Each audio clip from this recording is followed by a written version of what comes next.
You guys are starting off today out here in the driveway. I'm getting ready to go to a swap meet here in my van tomorrow. And I'm taking a load. Look, I'm the aluminum wheel guy today.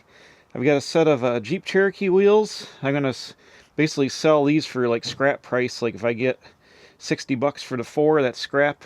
I would be happy with that because they're a little scaly and I don't have any use for them. And I could just scrap them. Maybe somebody will buy them. I got these guys here. I got these from Ted. They're on his daughter's 76 Ford F-150. I've been trying to get 100 bucks out of those. They're pretty wide, 5 on 5.5 pattern. No center caps, but you know, somebody might want them. Then I've got a Corvette wheel off like a late 70s Corvette. Looking for probably like 30 bucks for that. The big number here is the old body style Chevy wheels. I don't understand how they came up with the old body style Chevy for like the 90 or 88 to like 97 body style truck. You guys stole that from Ford. Old body style applies only, in my opinion, to 97 F-250 heavy duties, because in 1997 Ford had the new body style Ford F-250, which was looked like the 97 F-150, but then they had the old body style heavy duty F-250 and F-350 for 97, and I think maybe the F-450 in 98. But that's where the term old body style came from. It was a Ford term, and you Chevy guys have stolen it and applied it to Chevy. It's wrong. Stop saying old body style Chevy. But for the course of action, I'm going to call this old body style wheels. These are off early 90s truck, and they were on my C10 chassis when I got it. So I'm looking to probably get 150, 200 bucks out of this set. They're getting harder to find original ones in decent shape. And then I've got this Bennett oil-filled jug container machine here. I've been trying to sell this for a while. I've got like 3 of them. This is from an old gas station where you'd fill your oil jugs with it. I don't need this one. Like I said, I got like 3 of them. This is the 3rd one. So I'm trying to sell this, trying to get like 100 bucks out of it, something like that.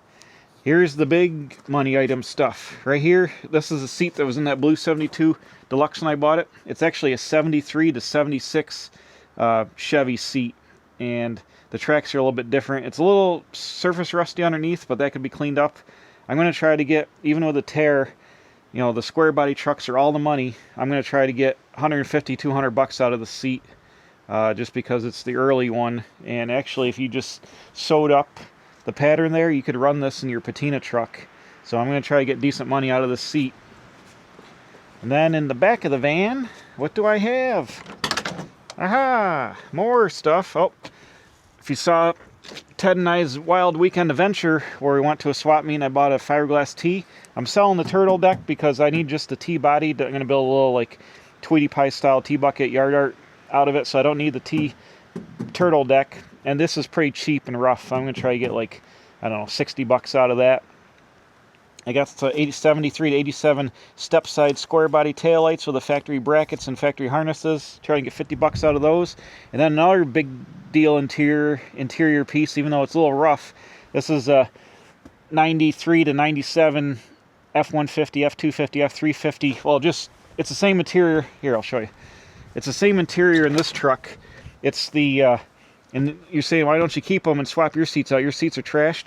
I've got like 3 sets of them, and that's the worst set there besides this one. And this is my work truck. It's going to get trashed anyway, so I might as well just trash it. But essentially, it's this interior with the better armrest, the padded armrest for it.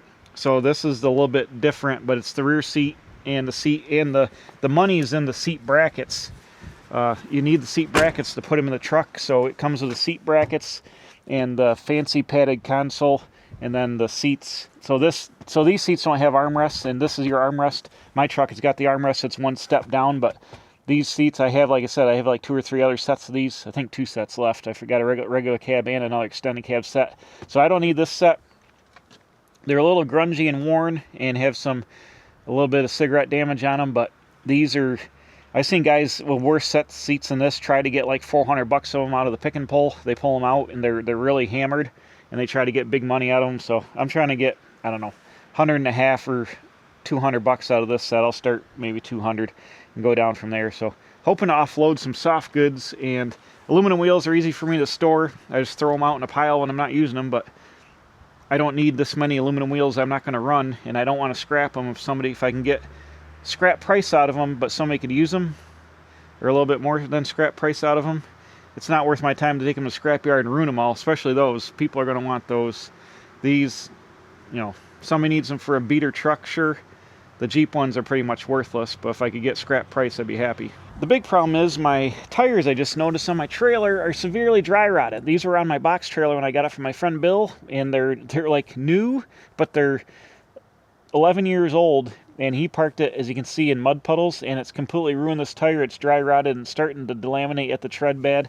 Not that there's a lot of weight in here, but I've got to drive over in about an hour and a half one way, so that's not very good.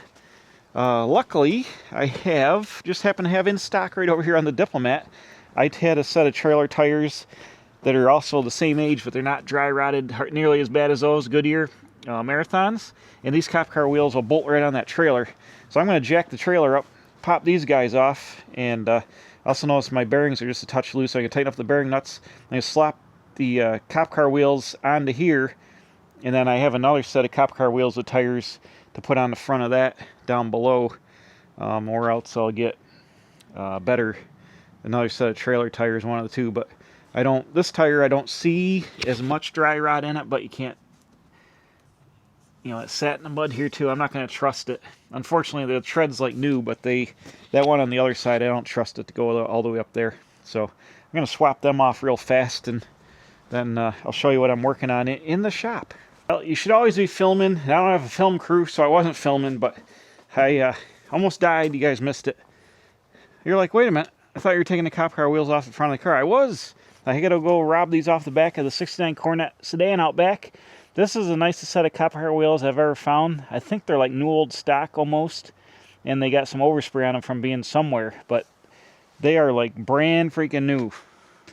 Maybe they're out of a trunk off of some of these cars. I don't know. Anyways, I took the ones that were on there and swapped them over. These tires have a tiny little bit of dry rot, but not anywhere near as bad as the ones I just took off. And by the way, they look way better and tougher on this trailer.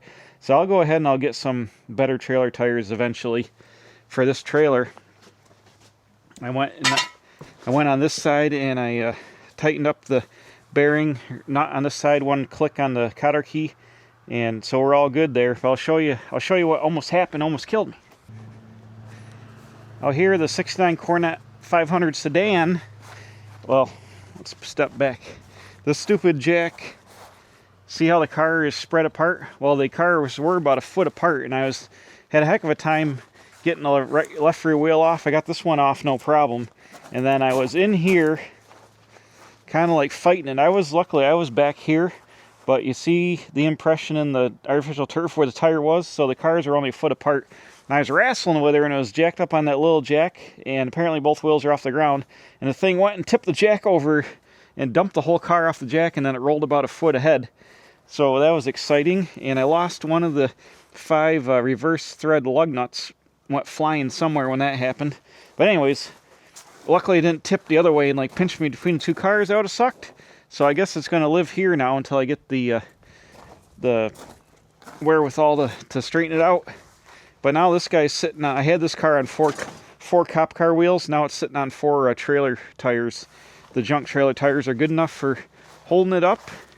And this is not the one I took off, but it would have cut them apart like that one. That's pretty bad. I found that in a tire dump. But it holds air, so I figured it'd be good for a roller. So we're all the way on wheels now, but that can sit like that. This jack is squirrely. I don't like it. Trailer's all good now. I originally built this, I had cop car wheels on them, and I stole them off it to put on my white trailer, so that's where the original wheels went. Yeah, I feel a lot better about these tires going all the way out there. It's like an hour and almost hour and a half away, so this trailer's ready to rock. The van's ready to rock. I got to leave first thing in the morning. The reason I'm not taking this truck is the ignition switch tumbler in the column. So what happened is the ignition switch turns, but I guess there's 2 rods. One runs the starter, one runs the ignition. And the ignition rod broke, which is a common thing with these, especially the tilt columns, I guess. So I can run the truck. I went to work and I couldn't shut it off. I had to actually pull the wires out of the coil, then disconnect the battery and to shut it off. Well, disconnect the coil to shut it off, but then ignition was on, so I had to disconnect the battery. So I was going to take this to swap meet. I'm like, well, if that rod jiggles out of ignition and shuts the motor off, then I'm going to be stuck. So right now, to move the truck, I plugged the coil in, put the battery on, crank it, it starts it. I run it around, and I got to do that to shut it off. So I'll be working on a video eventually to fix this. Or maybe I'll just hang a rod out the side of the column and I can run the ignition by hand and just use the key to start it. I don't know. Seems kind of hokey, but I guess it's like an $8 part that goes bad. I just got to get in there and figure it out. And I haven't done it yet. Already got dark out. I'm going to the swap meet in the morning. I'm filming another video. I'm putting the Quick Performance 9-inch together for the 37 Buick. Spoiler alert, it's awesome. But you'll see that in the video after this. But I'm going to go to the swap meet tomorrow. I'll let you know how I make out. Alright, it's like 6 o'clock in the morning. The sun's coming up, and I got the van on the road here with my trailer load of goodies and van load of goodies. And I got about an hour and 20 minutes. So I'll be there like at 7:30-ish. Everybody I'm sure will already be there. Probably, I'm sure they're there starting to set up now, but that's okay. I'll pick up pieces. I'm not going to get up at 3 o'clock in the morning and drive to a swap meet. Too old for that. Not that excited about things, but let me think. I got my wallet, I got my money, I got my van, got my cooler, we got you guys on here, and see if we can sell anything, number one, and hopefully I don't buy too much. I'm not literally looking for anything except various miscellaneous parts I need for my projects, which I can't even think about what those will be right now. An A-body Mopar rim, like I said, for the Diplomat, but that's going to be expensive and hard to find. I probably don't have enough money to buy one unless somebody's giving one away at a giveaway price. Even if there is one there, I would be looking for miscellaneous charger pieces. I'm not even sure what I need for the charger anymore. Or the Daytona, I mean. Stop sign, turn right. Because I got most of the interior pieces. I really shouldn't buy anything else for that car until At the stop sign, turn right onto Center Street. Shut up, I'm driving. I shouldn't really buy any more stuff for that until I build it, because I'll forget what I got and I'll end up duplicating buying. So I really shouldn't buy anything for that. I don't know. I'll figure out when I get there. When I get there, we'll see what I got.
Well, how did I do at the swap meet? I'll tell you, I didn't sell all the big ticket items, or not big ticket, but all the big heavy things I took. I took a 73 to 76 square body Chevy truck seat that came in that blue 72 C10 I bought. Couldn't sell that. I was asking probably too much money for it, but I would have dealed with a square body guy, but couldn't sell that. I took that old body style Ford interior, which if you go on Facebook, people want stupid money for junk. I marked it immediately down to 150 when I got there, when I saw the level of people. Is mostly buyers there, and then some, they're mostly vendors there buying, and then some people came later. So I marked that down immediately. That didn't sell. So those, I don't like storing seats and stuff because they're big and bulky, and I had them in the pole barn, and mice had been in the one at some point, and I don't like storing seats. They always get damaged. I'd rather just blow them out, but I unfortunately didn't sell any of those. So what's the first thing I bought at the swap meet? I bought more seats. What? I don't know. Let me explain. I saw these. My buddy Steve had them. These are super, super cool. I think he said they're out of an early El Camino. But I'm looking for my 34 Ford 4-door sedan. I need seats for that, and I have like a minivan seat to put in the back that's narrow that will fit, that I can get recovered. These will be awesome front seats for it. Check it out. A local guy in the Buffalo area upholstered these at his house, and I don't know what year El Camino, probably like an early one, or maybe they're out of an 80s one, I don't know, but they're pretty narrow. They should fit in the 34 Ford okay, and I love the black and white tuck and roll. It's neat. You don't really see it going crossways like that often. They're pretty neat. They also fold ahead and they're on tracks. So I gave them $100 for those. I thought for something cool, you don't see something like that often, and I think they'll look pretty good in that car. When I got it, it had remnants of a black and white tuck and roll interior in it that the original guy bought from, or somebody had put in it back in the 60s. So this is going to be perfect. I love it. So I got those for $100. And then my friend Ted came through. He got this for the cop car. Believe it or not, this is a working old school like radar gun. And we plugged in the cigarette lighter there. It does light up targets on the red light and stuff. It's speed 2 with lock safe, whatever that means. But it's an actual police radar gun. And you can do it coming at you, cruising, or stationary. So this is going to go right in the police car. A working radar gun from back in the day, and it's got a sight on it like a gun. This is amazing. You got this at Canfield, Ohio swap meet. It was $10. How can you beat a $10 radar gun? So thanks to Airstream Ted for getting that. That was pretty awesome. I love it. Look at that. It's great. That's going to go right in the cop car. And then I spent money I shouldn't have spent just because I couldn't say no, I guess. My friend Dylan had this Olds intake, the 3-deuce Offenhauser intake, super cheap.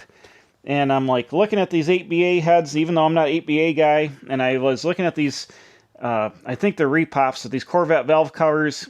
I was looking at that, and he's like, make me an offer, make me a big deal. I ended up bundling all this together from him, including these really cool old like Model T style accessory like spotlights with mirrors on them for $300, I think, for all this stuff. Now, it's a pretty good deal. These are block letter head Offenhauser 8BA heads, but they are pretty rough on the underside. There's a bunch of pitting around here, which would probably leak unless you fly cut these off that. I have an 8BA I'm putting together as a display motor that is junk, and it would be really cool to hop it up with some, these are probably pretty much wall hangers. This one's not as bad. It's got some pitting in the cylinder. It must have come off an engine that was stuck full of water. I mean, I bet you could fly cut these a little bit, or even TIG weld them up some, but they're not the best shape. So, I don't even know what the threads are. Oh, the spark plug threads are right out of, yep, that one's been helicoiled. 3 helicoils, this one's tore right out. So these are pretty much like wall hangers. They're pretty rough. I don't know. I bundled all the shiny stuff together. I got the Corvette valve covers. They're cheap. I think they're knockoffs. This one's a staggered hole one. This one's a straight hole one. But I also wanted to put together like an early small block with I have an old tunnel ram. I got a junk 307 or 327 block that's through a rod. I want to put together a display small block. I could put those on it, put the tunnel ram on it. And I'm thinking, ahead to all this stuff, I got that. If you saw one of my other videos, last week I went to a swap meet and I bought a fiberglass T-bucket body, like a 26-27 body with a turtle deck. And I want the turtle deck, but the body is so rough it's not worth anything. It's really, really cheap. But I'm thinking about making a yard art tee to park down by the gas station, like 60s fad style. So kick up the frame in the back. I have an old T-style gas tank. I have a high T-spring. Not to make something that runs and drives, just like dummy it up. Just for looks. But take that T-body, weld together a real simple frame, just drop the body on it, gas tank in the back, front axle. I have some old chrome bias ply tires, like wide ones for the back and chrome ones for the front. I got axles and stuff. Throw together like a little like hot rod T. I could put the flathead in it with the finned heads, or I could put the junk small block in it and stuff, or whatever like that. So I kind of bought this stuff on a whim. Shouldn't be blowing my money on shiny nonsense I don't need, but that Offenhauser Olds intake is pretty cool. I'm going to put three carburetors on that and just display it in the house probably. But I love, I couldn't say no to the trinket stuff, and the 8BA display motor I put together would be pretty cool with these with these heads on it. It's over here somewhere. You probably can't see it. Oh, there it is! Right back there. You see that block with the open, there's no pistons in it, but that block back in there, that's an 8BA block. That's junk. So put that together as a display motor with these heads, and I have a Fenton, I think I have a Fenton 8BA 2.2 intake to put on it, and make a neat little display motor out of it just for fun. That'd be neat. I love that. That was the best thing. Ted got that friggin' radar gun. That's mint. I love the seats. They're going to be super awesome in the 34. We'll put a black and white tuck and roll interior back in it, like I said. I had a grand old time at this was the Buffalo Rod and Custom Swap Meet. It's out in the other side of Lockport, New York, between Niagara Falls and Lockport, like all the way out west, almost to the falls, like 10 minutes from the falls. So it's about an hour and a half away from me, but took the old buggy van out there first thing this morning. I put a little bit of money back in my pocket. I sold, let's see, a set of Cherokee wheels, aluminum wheels for $40, which that's less than scrap price. I sold another set of mag wheels that I got from old Ted that was on his daughter's 76 Ford. I showed you yesterday in the video. I sold those wheels for $60. So I did $100 on the wheels. I sold that 78.9 Corvette wheel for $35. So that's what, $135. And then did I sell anything else? No, I didn't sell the turtle deck. I took that oil tank. I didn't sell that. Yeah, that's about it. So I'm minus like $300 for the day, but look at all this cool stuff. This is cooler than $300 bills right here. Bam.